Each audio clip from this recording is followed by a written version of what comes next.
زدني علما.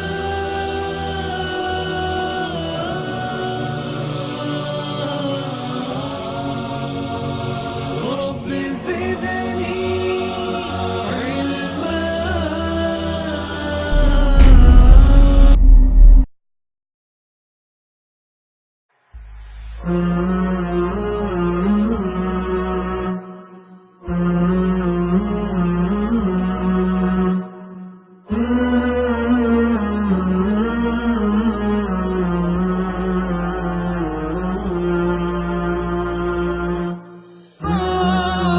السلام عليكم ورحمة الله وبركاته.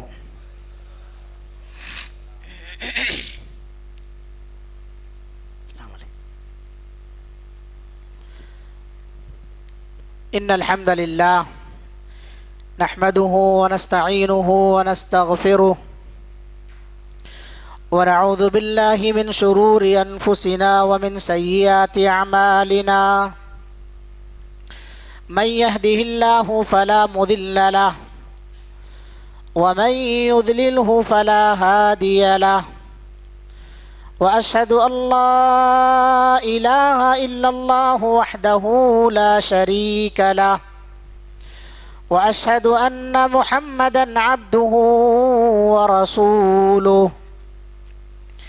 يا أيها الذين آمنوا اتقوا الله حق تقاته ولا تموتن إلا وأنتم مسلمون.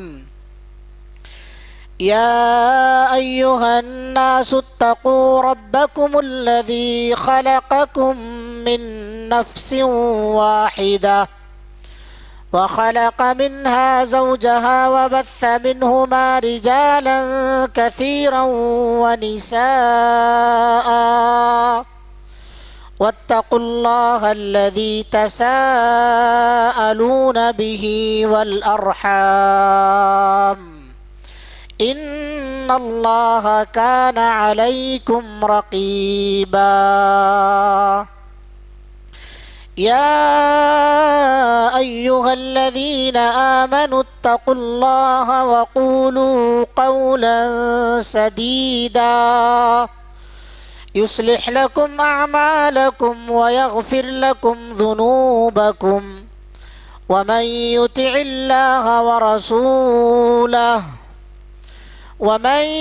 يطع الله ورسوله فقد فاز فوزا عظيما.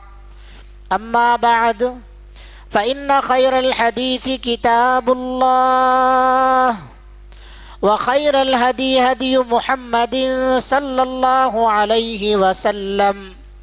وشر الأمور محدثاتها وكل محدثة بدعة وكل بدعة ضلالة وكل ضلالة في النار. أعوذ بالله السميع العليم من الشيطان الرجيم من همزه ونفخه ونفثه. بسم الله الرحمن الرحيم. ألف لام ميم. أحسب الناس أن يتركوا أن يقولوا آمنا. أحسب الناس أن يتركوا أن يقولوا آمنا وهم لا يفتنون. ولقد فتنا الذين من قبلهم فليعلمن الله الذين صدقوا وليعلمن الكاذبين.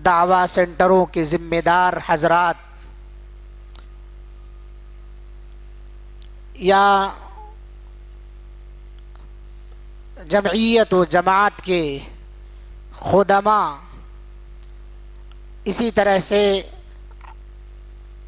نونہال چھوٹے چھوٹے معصوم بچے، نوجوان اور ہم عمر ساتھیوں، پردہ نشین اسلامی ماؤں اور بہنوں، ہر طرح کی تعریف، ہر طرح کی کبریائی بڑائی، ہر طرح کی ستائش کے لائق اگر کوئی ذات ہے تو وہ صرف اور صرف اللہ رب العالمین کی ذات ہے، جس نے مجھے آپ کو اس بابرکت جگہ میں کچھ باتیں قرآن اور حدیث کی روشنی میں کہنے اور سننے کے لیے اکٹھا کیا ہے۔ یہ سب اللہ کی توفیق سے، یہ سب اللہ رب العالمین کی مدد سے ہے۔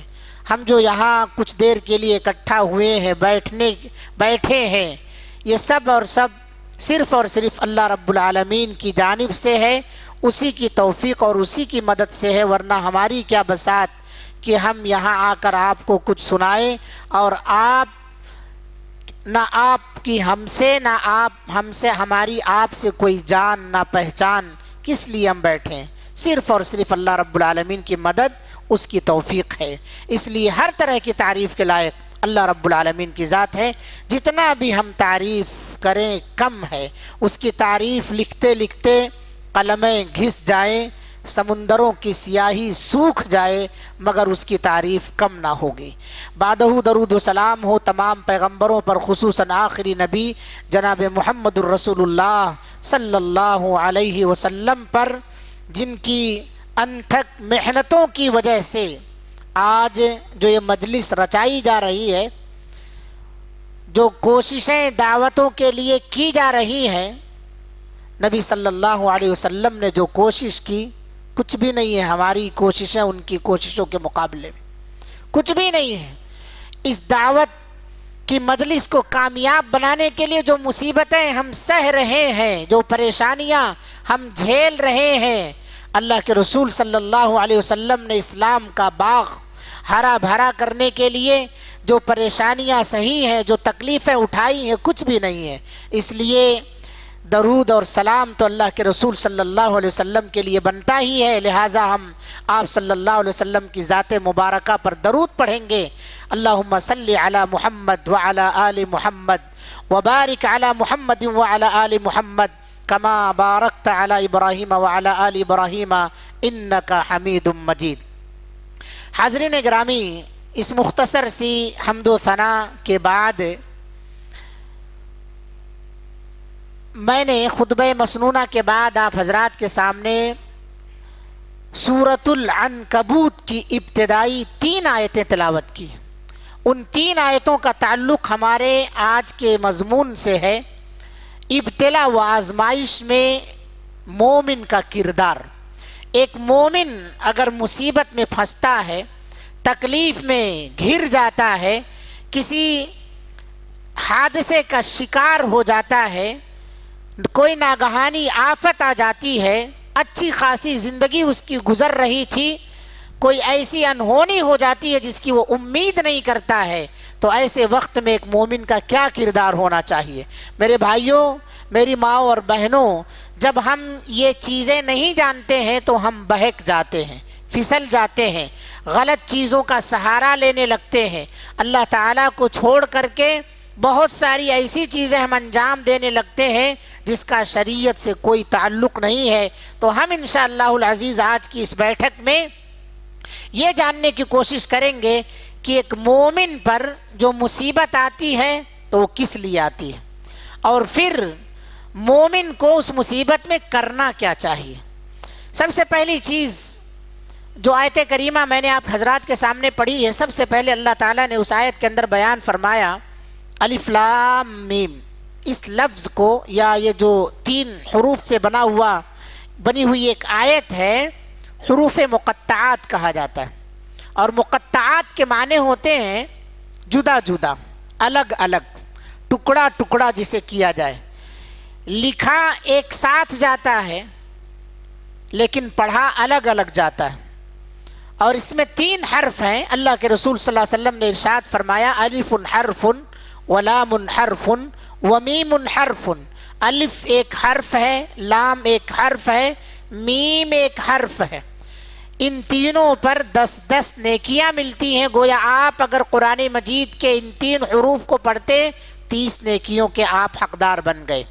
الف لام میم یہ حروف مقطعات، اس کا معنی سوائے اللہ کے کوئی نہیں جانتا ہے. اور ان کو اللہ تعالیٰ نے ایک حکمت یہ بتائی جاتی ہے، مفسرین بیان کرتے ہیں کہ قرآن مجید میں اللہ تعالیٰ نے حروف مقطعات کو جو رکھا ہے وہ مشرکین مکہ کے لیے بطور چیلنج کے لیے رکھا ہے کہ اے کفار قریش، تم بھی انہی حرفوں سے اپنے جملے اور اپنے سینٹینس بناتے ہو، تم بھی انہی حروف کے ذریعے سے آپسی بات چیت کرتے ہو. اس کا معنی مطلب تو سمجھتے ہو. الف لام میم سے تمہارے بھی حروف بنتے ہیں، تمہاری بھی بولیاں بولی جاتی ہیں اور ایک دوسرے کے سامنے تم بیان کرتے ہو. لیکن اگر تمہارے اندر اور ان بولیوں پر تم فخر بھی کرتے ہو، تم اپنی عربی دانی پر بہت بڑا تمہیں عبور بھی ہے، گھمنڈ بھی کرتے ہو، تو اگر بہت بڑے عربی داں ہو تو ان 3 لفظوں کا معنی بتاؤ. الف لام میم جن سے تم بات چیت کرتے ہو، اللہ تعالیٰ بھی انہی لفظوں سے اس کے بھی کلمات بنتے ہیں. تمہارے میں اور اللہ کی کلمات میں فرق. اللہ نے جتنا تمہیں بتایا اتنا ہی تم جان سکتے ہو. اللہ نے جو چیز نہیں دی ہے، تم لاکھ عربی جانتے ہو، فصحا ہو، بلغا ہو، عرب دنیا کے اندر سب سے ماہر عربی داں ہو، اللہ نے جتنا بتایا اتنا ہی سمجھ سکتے ہو. اللہ نے جس کو نہیں بتایا کچھ نہیں جان سکتے. حتیٰ کہ پیغمبر بھی اس سے عاجز ہے اس کا معنی مطلب بتانے سے. ولی، بڑے سے بڑے پہنچے ہوئے لوگ، یہ سب کے سب عاجز ہیں. تو حروف مقطعات کے ذریعے سے اس سورت کا آغاز کیا. آگے اللہ تعالیٰ نے کہا احسب الناس، کیا لوگوں نے گمان کر رکھا ہے، سوچ رکھا ہے، ان یترکوا ان یقولوا آمنا، کہ وہ اتنا کہہ دے کہ ہم ایمان لے آئے انہیں چھوڑ دیا جائے گا. احسب الناس ان یترکوا ان یقولوا آمنا وهم لا یفتنون، وہ آزمائے نہیں جائیں گے، وہ مصیبت سے دوچار نہیں کیے جائیں گے، ان کا امتحان نہیں لیا جائے گا. اللہ تعالیٰ کیا انہیں پرکھے گا نہیں، جانچے گا نہیں کہ ان میں کون مومن ہے کون منافق؟ کیا اللہ رب العالمین انہیں آزمائے گا نہیں کہ کون جھوٹا ہے کون سچا؟ کیا اللہ تعالیٰ ان میں سے امتحان نہیں لے گا کہ کون ان میں سے گندا ہے کون اچھا ہے؟ لیمیز اللہ الخبیث من الطیب. آگے کی آیت میں بھی اللہ تعالیٰ نے بیان فرمایا احسب الناس ان یترکوا ان یقولوا آمنا وهم لا یفتنون وَلَقَدْ فَتَنَّ الَّذِينَ مِن قَبْلِهِمْ، اور ہم نے ان سے پہلے کے لوگوں کو آزمایا ہے، ان سے پہلے کے لوگوں کو آزمایا ہے. تو جب پہلے آزمائے گئے ہیں تو گویا یہ اللہ کی سنت ہو گئی ہے. بغیر اللہ تعالیٰ آزمائے کسی کو اس دنیا میں وفات دے دے ایسا ہو ہی نہیں سکتا ہے. من قبلہم، ان سے پہلے آدم علیہ السلام سے لے کر کے محمد الرسول اللہ صلی اللہ علیہ وسلم تک سب آزمائے گئے ہیں. بڑی سے بڑی ہستیاں آئی ہیں، سب پر آزمائشیں آئی ہیں، سب پر مصیبتیں آئی ہیں. تو یہ کیسے گمان کر رہے ہیں کہ انہیں بغیر آزمائے یہ کہہ دیں کہ ہم اہل حدیث ہیں، اللہ ہمیں جنت میں داخلہ دے دے گا؟ نہیں، اس خوش فہمی میں مبتلا نہ رہو. مصیبتیں آئیں گی، پریشانیاں آئیں گی، تکلیفیں آئیں گی. ان تکلیفوں میں جو کھرا بن کر کے نکلے گا، ان تکلیفوں میں جو ہیرا بن کر کے نکلے گا، وہی اصل کامیاب ہے. فمن زحزح، جو شخص ہچکچا گیا، جو شخص ہچکچا گیا وہ خائب و خاسر ہو گیا. اور جو شخص ڈٹا رہا، ادخل الجنت، جنت میں داخل ہو، فقد فاز، وہ کامیاب ہو جائے گا، وہ کامیاب ہو جائے گا. چنانچہ اللہ نے کہا وَلَقَدْ فَتَنَّ الَّذِينَ مِن قَبْلِهِمْ فَلَيَعْلَمَنَّ اللَّهُ الَّذِينَ صَدَقُوا. اللہ کیوں آزمایا ان کو؟ تاکہ اللہ رب العالمین جان لے ان میں سے سچا کون تھا. وَلَيَعْلَمَنَّ الْكَاذِبِينَ، اللہ ویسے بھی جانتا ہے، پھر آزمانے کی کیا ضرورت ہے اس کو؟ سوال پیدا ہوتا ہے کہ اللہ کو جب اگلی پچھلی تمام چیزوں کا علم ہے، پھر آزمائش میں ڈال کر کے، ابتلا میں ڈال کر کے پھر جاننے کی کیا ضرورت ہے، جبکہ اللہ پہلے سے جانتا ہے۔ اللہ مصیبتیں کیوں لا رہا ہے، کیوں لا رہا ہے؟ اللہ رب العالمین وہ ہے نا، لیبلوکم ایکم احسن عملا۔ موت اور زندگی اللہ نے کیوں پیدا کیے؟ بغیر پیدا کیے جب اللہ تعالیٰ پہلے سے ہی جانتا ہے، تقدیریں 50,000 سال پہلے اللہ تعالیٰ نے لکھ رکھا ہے، آسمان اور زمین کی تخلیق سے 50,000 سال پہلے کس کو کیا کرنا ہے، کس کو پیدا ہونا ہے، کس کو مرنا ہے، سب چیز جانتا ہے۔ قلم پیدا کیا اور قلم سے کہا لکھ، اس نے کہا ماذا اکتب، کہا اکتب مقادیر کل شیء، ہر ایک چیز کی تقدیر لکھ ڈال، قلم نے لکھ ڈالا۔ پھر اللہ کو سب کو پیدا کرنے کی کیا ضرورت تھی؟ اللہ تعالیٰ نے بتایا پیدا کرنے کی ضرورت اسی وجہ سے پڑی تاکہ تم میں سے اللہ تعالیٰ جانچ لے کہ ازروئے عمل کے بہتر کون ہے۔ مصیبتیں، آزمائشیں، تکلیفیں، پریشانیاں جو ہمارے اوپر آتی ہیں میرے بھائیوں، اللہ رب العالمین اس سے جانچنا چاہتا ہے، ہمیں پرکھنا چاہتا ہے۔ اللہ کے رسول صلی اللہ علیہ وسلم حرم میں بیٹھے ہوئے تھے، صحابہ کرام رضوان اللہ علیہم اجمعین آپ کے سامنے آئے، جو مسلمان تکلیفوں سے دوچار کیے جا رہے تھے، اسلام کے ابتدائی حالات کو آپ اپنی نگاہ میں رکھیں، اپنے ذہن میں رکھیں۔ نبی کریم صلی اللہ علیہ وسلم مسجد حرم میں ہیں، صحابہ آ کے گھیر لیے اور کہا اے اللہ کے رسول صلی اللہ علیہ وسلم، کیوں نہیں آپ بد دعا کر دیتے ہیں کہ مکہ والے ہلاک ہو جائیں؟ کیوں نہیں آپ اللہ رب العالمین سے دعا کر دیتے ہیں کہ یہ مسلمان جو ہے عذاب سے چھٹکارا پا جائیں، اور جو ان کو عذاب دینے والے ہیں، ان پر ظلم کرنے والے ہیں، یہ لوگ ہلاک اور تباہ و برباد ہو جائیں؟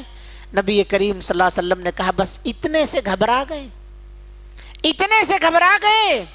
تم سے پہلے ایسے ایسے لوگ گزرے ہیں، وَلَقَدْ فَتَنَّ الَّذِينَ مِن قَبْلِهِمْ، ان سے پہلے بھی ہم نے آزمایا ہے۔ ایسے ایسے لوگ گزرے ہیں کہ جنہیں گڑھا کھود کر کے زمین میں آدھا گاڑ دیا گیا اور اوپر سے آرا چلا کر کے جسم کے 2 ٹکڑے کر دیے گئے۔ ایسے لوگ گزرے ہیں، ایسے لوگ گزرے ہیں تم سے پہلے، جن کے گوشت کو لوہے کی کنگھیوں سے نوچ لیا گیا ہے۔ تم پر تو یہ حالت ابھی نہیں آئی ہے، تم پر تو یہ حالت نہیں آئی ہے ابھی۔ ہم اپنے بارے میں غور کریں۔ یہ اللہ کے رسول صلی اللہ علیہ وسلم صحابہ کو کہہ رہے ہیں۔ عمار بن یاسر، ان کے والد یاسر، حضرت سمیہ رضی اللہ عنہا، حضرت بلال رضی اللہ عنہ، صہیب رومی، اور اسی طرح سے زبیر بن عوام، ان سب کی زندگیاں اگر آپ دیکھیں گے، بلال رضی اللہ عنہ کو گرم ریتوں پر لٹا دیا جاتا تھا چلچلاتی دھوپ میں، اور ان سے کہا جاتا تھا کہ اللہ احد کہنا چھوڑ دو، اللہ ایک ہے یہ کہنا چھوڑ دو، محمد کا انکار کر دو۔ گرم پتھر سینے پر رکھ دیا جاتا تھا، اتنی آزمائش، اتنی تکلیف، مگر اس جسم سے نکلنے والے پسینے سے گرم ریت ٹھنڈی ہو گئی، توحید کی جو رمق سینے میں پس گئی وہ ٹھنڈی نہ ہوئی۔ ایسے عالم میں بھی اللہ احد کہتے رہے، اللہ ایک ہے، مار ڈالو مشرکین مکہ، مگر ہم پھر نہیں سکتے کیونکہ ہمارے دل میں اسلام رچ بس گیا ہے، توحید کا مزہ مجھے مل چکا ہے، اس لیے ہم انکار نہیں کر سکتے۔ اللہ ایک ہے، محمد صلی اللہ علیہ وسلم اللہ کے رسول ہے۔ حضرت عمار، حضرت یاسر، حضرت سمیہ، ان سب کی حالتیں بارہا آپ سنتے ہیں، مجھے ریپیٹ کرنے کی ضرورت نہیں، بس اس منظر کو اپنے ذہن میں رکھیے۔ اللہ کے رسول صلی اللہ علیہ وسلم ایسے عالم میں نبی کریم صلی اللہ علیہ وسلم کے پاس آئے صحابہ اور کہا آپ کیوں نہیں بد دعا کر دیتے کہ مکہ والے ہلاک ہو جائیں؟ اسی موقع سے یہ آیت کریمہ نازل ہوئی میرے بھائیوں، وَلَقَدْ فَتَنَّ الَّذِينَ مِن قَبْلِهِمْ، ان سے پہلے کے لوگوں کو بھی آزمائے گا، اور پہلے لوگوں میں جن کو آزمایا گیا وہ کون ہوں گے؟ اس میں بھی نبی ہوں گے، انبیاء اولو العزم، بڑی بڑی ہستیاں پیغمبروں کی، حضرت ابراہیم، حضرت نوح علیہ السلام، حضرت یونس علیہ السلام، موسیٰ علیہ السلام، ایوب علیہ السلام، یوسف، یعقوب، یہ سب بڑی بڑی ہستیاں ہیں، ان لوگوں کو بھی آزمایا گیا میرے بھائیوں۔ اس لیے سب سے پہلی چیز ذہن میں رکھنا ہے کہ مصیبتیں، پریشانیاں جو بھی آتی ہیں، یہ اللہ تعالیٰ کا ایک قانون ہے، بغیر آزمائے اللہ تعالیٰ کسی کو موت نہیں دے گا۔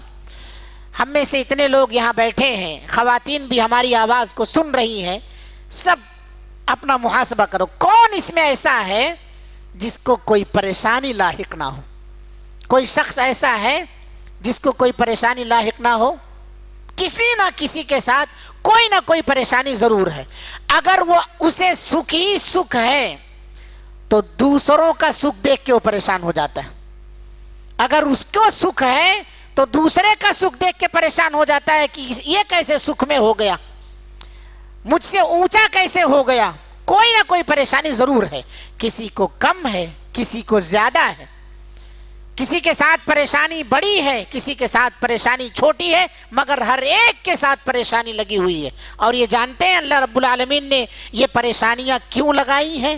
تاکہ ہم اپنا ناقدانہ جائزہ لے لیں، اپنی اصلاح کر لیں۔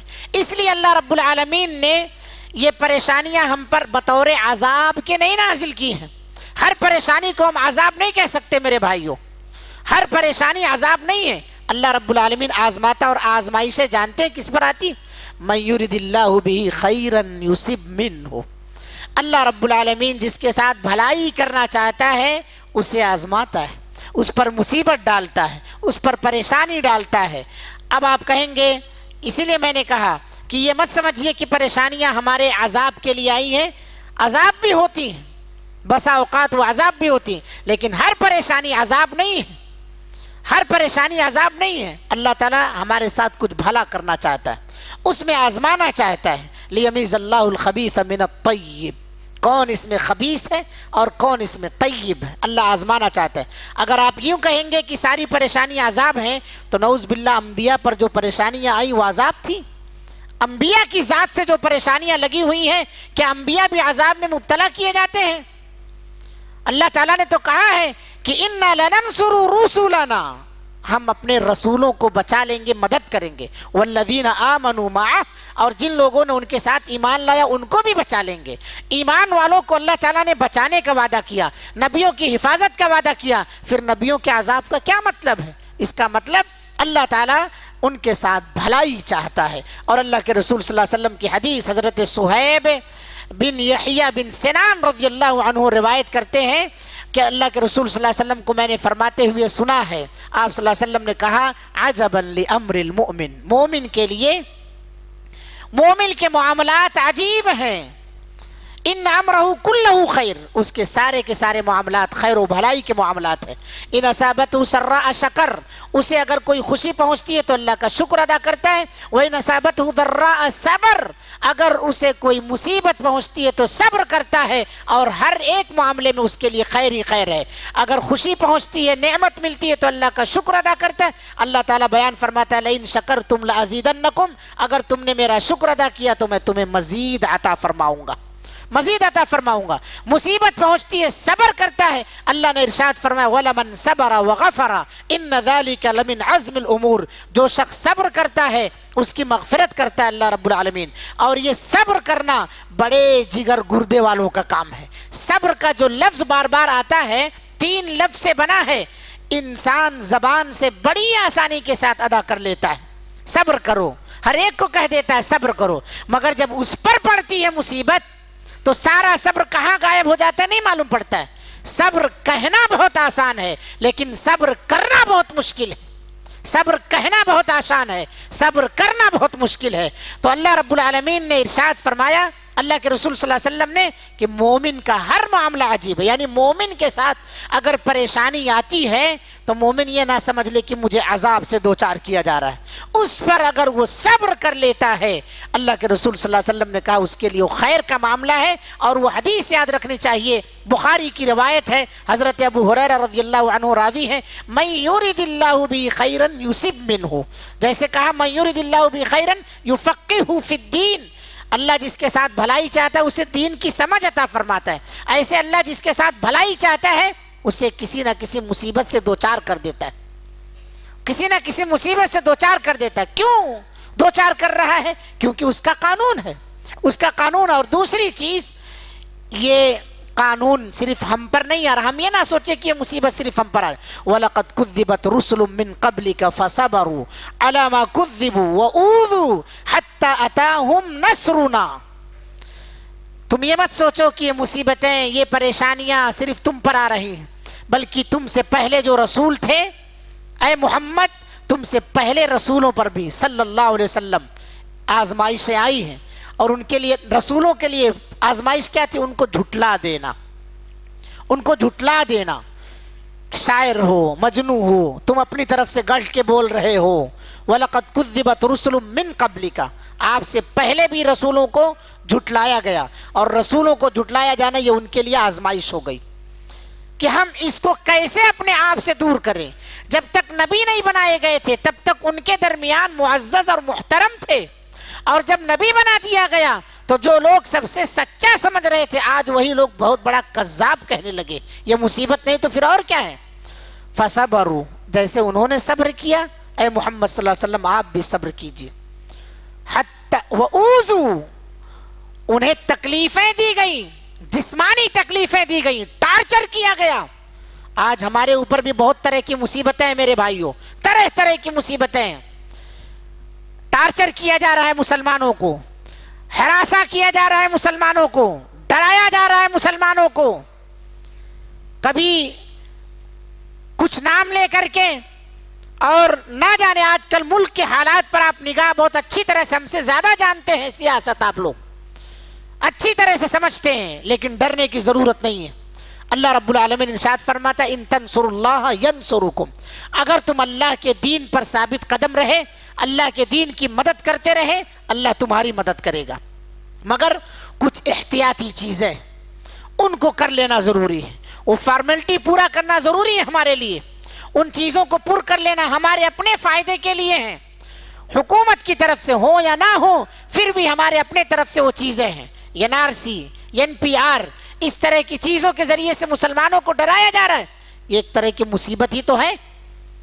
امن اور سکون کو غارت کرنا، کسی بھی جگہ کے، کسی بھی گھر کے، کسی بھی ملک کے امن اور سکون کو غارت کرنا اچھی چیز ہے. آپ جانکاری رکھیے آپ کی رعایا کہاں ہے، کتنی ہے، کیسے ہے، یہ حکومت کی ذمہ داری ہے. لیکن ڈرا کر کے جانکاری رکھنا یہ غلط طریقہ ہے. ہراساں کرنا، دماغی ٹارچر کرنا، لوگوں کے سکون کو غارت کرنا کوئی دھرم اور مذہب اجازت نہیں دیتا ہے. سارے یہی چاہتے ہیں امن اور سکون عطا فرماؤ، امن اور سکون کے ساتھ لوگوں کو جینے دیجیے. ہمارے اوپر بھی طرح طرح کی مصیبتیں ہیں میرے بھائیو. اللہ رب العالمین نے ارشاد فرمایا ہم لوگوں کو کئی طرح سے آزماتے ہیں. وَلَنَبْلُوَنَّكُمْ بِشَيْءٍ مِّنَ الْخَوْفِ وَالْجُوعِ وَنَقْصٍ مِّنَ الْأَمْوَالِ وَالْأَنفُسِ وَالثَّمَرَاتِ وَبَشِّرِ الصَّابِرِينَ. اللہ رب العالمین نے بیان فرمایا کہ آزمائش کا ہمارا طریقہ بھی الگ الگ ہے. کسی کے ساتھ ڈر اور خوف لگا دیا ہے. بِشَيْءٍ مِّنَ الْخَوْفِ، آزمانے کے کئی طریقے اللہ تعالیٰ کے. کوئی ڈر رہا ہے، کوئی بھوک کی وجہ سے پریشان ہے. وَالْجُوعِ وَنَقْصٍ مِّنَ الْأَمْوَالِ، اور کسی کے ہاں دھندے میں مندہ آ گیا ہے، بزنس خراب ہو گیا ہے. اب تک 1 مہینہ پہلے بہت اچھا چل رہا تھا، 1 مہینہ ہو گیا کچھ کاروبار نہیں مول صاحب، 1 مہینہ ہو گیا سائٹ پر گئے ہی نہیں ہیں، سارا کام ٹھپ ہے. بِشَيْءٍ مِّنَ الْخَوْفِ وَالْجُوعِ وَنَقْصٍ مِّنَ الْأَمْوَالِ وَالْأَنفُسِ، محبوب چیزوں کو وفات دے کر کے، ہماری جو محبوب جانے تھے ان کو چھین کر کے اللہ رب العالمین آزماتا ہے. وَالثَّمَرَاتِ، فصلوں میں پھلوں میں کمی کر کے.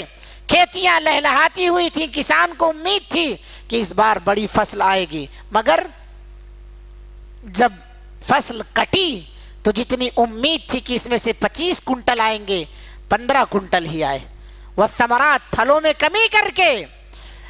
ان مصیبتوں پر جو شخص صبر کرتا ہے تو اللہ نے کہا وبشر الصابرین، صابرین صبر کرنے والوں کو بشارت دے دو.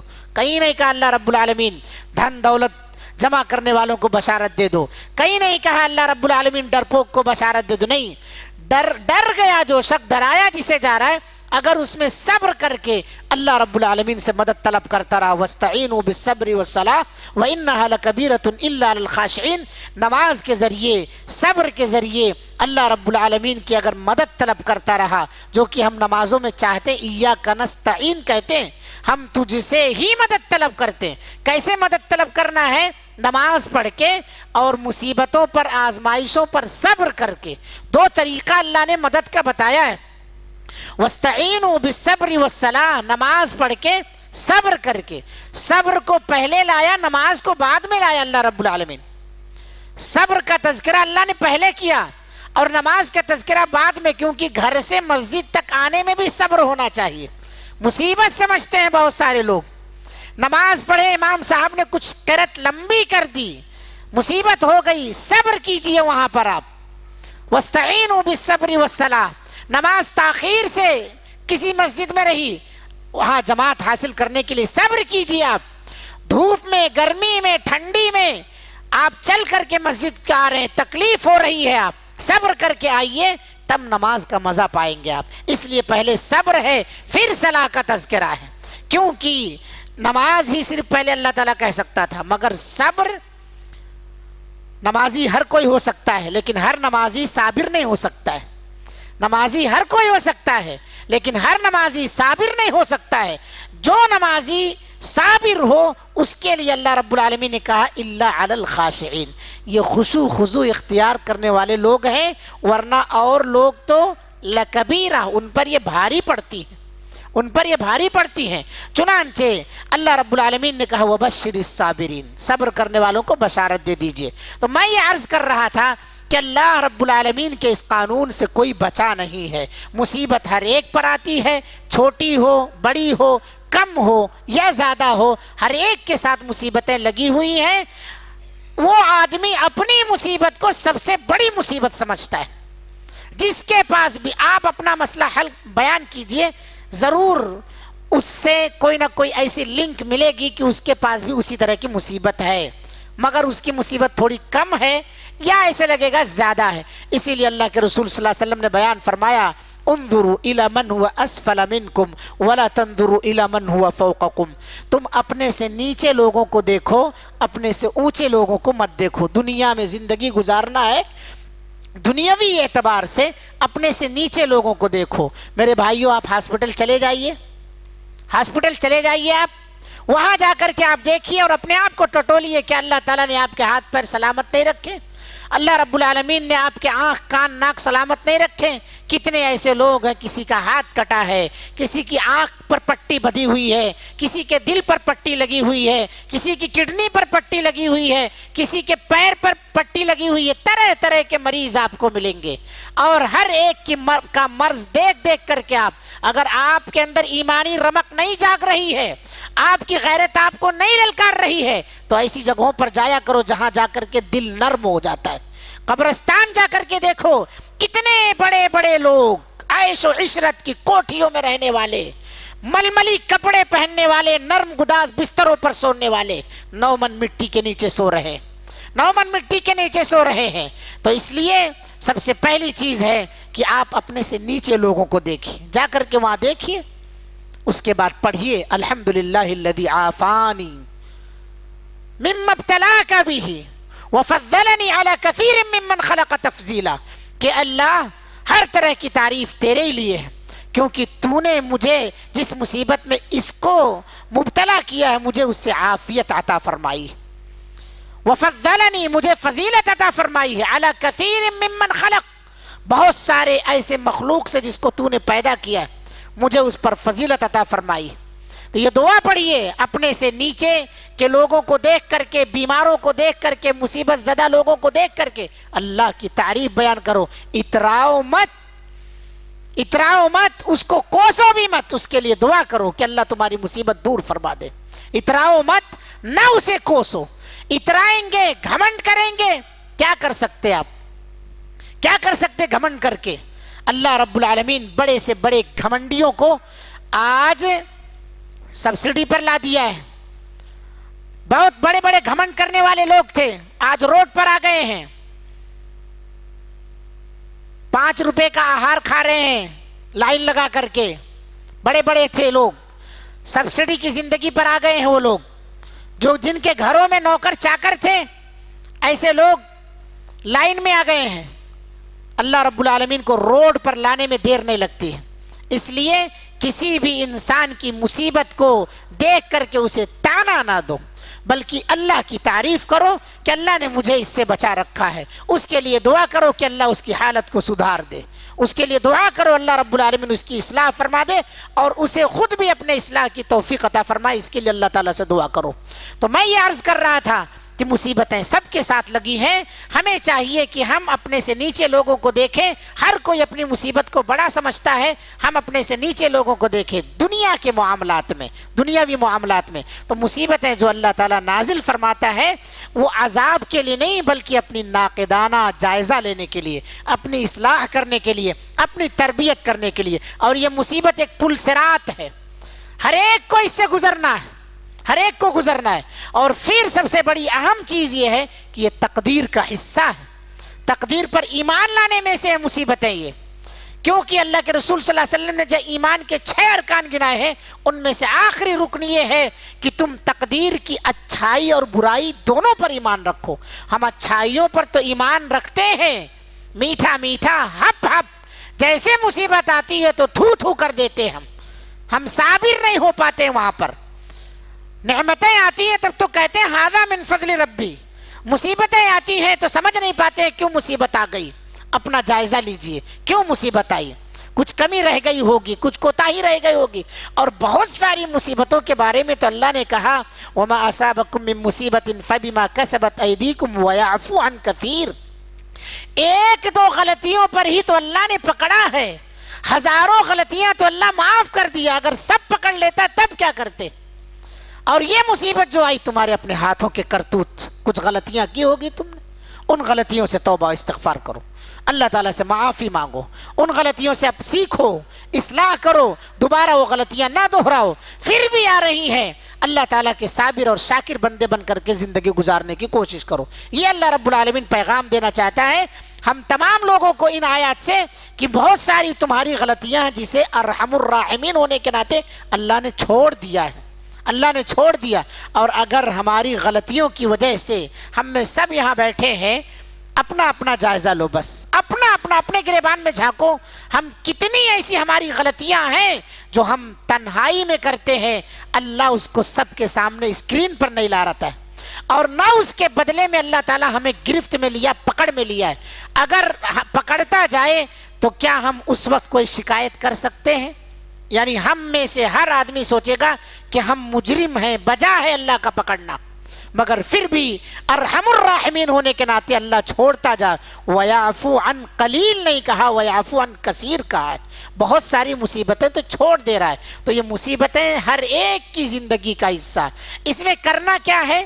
میں سب سے پہلی چیز یعنی مومن کا جو کردار ہے، جب مصیبت سب کے ساتھ آتی ہے، چاہے وہ مسلم ہو غیر مسلم ہو، اور اس میں ایک بات یاد رکھیے، مومنوں کے ساتھ سب سے زیادہ آتی ہے، مومنوں کے ساتھ سب سے زیادہ آتی ہیں۔ اللہ کے رسول صلی اللہ علیہ وسلم سے سعد بن ابی وقاص نے پوچھا ای الناس اشد بلاء، اے اللہ کے رسول صلی اللہ علیہ وسلم سب سے زیادہ ابتلا و آزمائش کے اعتبار سے کون لوگ ہیں؟ نبی کریم صلی اللہ علیہ وسلم کا جواب سنیے، کون لوگ ہیں؟ آپ سوچیں گے فرعون ہوگا، آپ سوچیں گے حامان ہوگا، آپ سوچیں گے ابو جہل ہوگا، آپ سوچیں گے آج کے یہ جو جواڑی ہے اور جو گاجے باجے والے یہ سب لوگ ہوں گے، یہی آپ کے ذہن میں آئے گا۔ سب سے بڑا گنہگار ہوگا جسے سب سے زیادہ آزمایا جائے گا، سب سے زیادہ امتحان ابتلا اور آزمائش کس کی ہوگی؟ نبی کریم صلی اللہ علیہ وسلم نے نہ تو فرعون کا نام لیا، نہ شداد کا، نہ نمرود کا، نہ حامان کا، نہ قارون کا، کس کا نام لیا؟ جو اللہ کے سب سے چہیتے سب سے قریبی ہوتے ان کا نام لیا، الانبیاء، الانبیاء۔ آپ صلی اللہ علیہ وسلم نے کہا ان اشد الناس بلاء الانبیاء، بے نمازیوں کا نام نہیں لیا ہے، سود خوروں کا نام نہیں لیا ہے، آپ صلی اللہ علیہ وسلم نے چوروں لچوں لفنگوں کا نام، ناکاروں کا نام نہیں لیا، کس کا نام لیا؟ اس روئے زمین پر سب سے عظیم ہستی جو ہے اس کا نام لیا ہے۔ سب سے زیادہ امتحان آزمائش کس کی؟ الانبیاء ثم الامثل فالامثل، پھر ان کے بعد جو سب سے نیک ہیں، پھر ان کے بعد جو سب سے نیک ہیں، ثم يبتلى الرجل على حسب دینہ، پھر ہر آدمی اپنے نیکی اور دین کے اعتبار سے جتنا بلند ہوگا اتنا ہی زیادہ اس کے اوپر مصیبت آتی جائے گی۔ الانبیاء کہا اللہ کے رسول صلی اللہ علیہ وسلم نے، غور کرو، نبیوں پر جب مصیبت، امتحان، آزمائش ہے، ہم اور آپ کس کھیت کی مولی ہیں کہ ساری مصیبتوں سے چھٹکارا ہو جائے گا؟ ہفتے میں سنڈے کے دن ایک پروگرام اٹینڈ کیے، باقی 8 دن ایسے مسجد سے غائب ہوتے ہیں جیسے گدھے کے سر سے سینگ، پھر پتہ نہیں چلتا ہے، اور سوچے کہ ہم ساری آزمائشوں سے بچے رہیں، سارے امتحانات سے ہم مبرہ رہیں،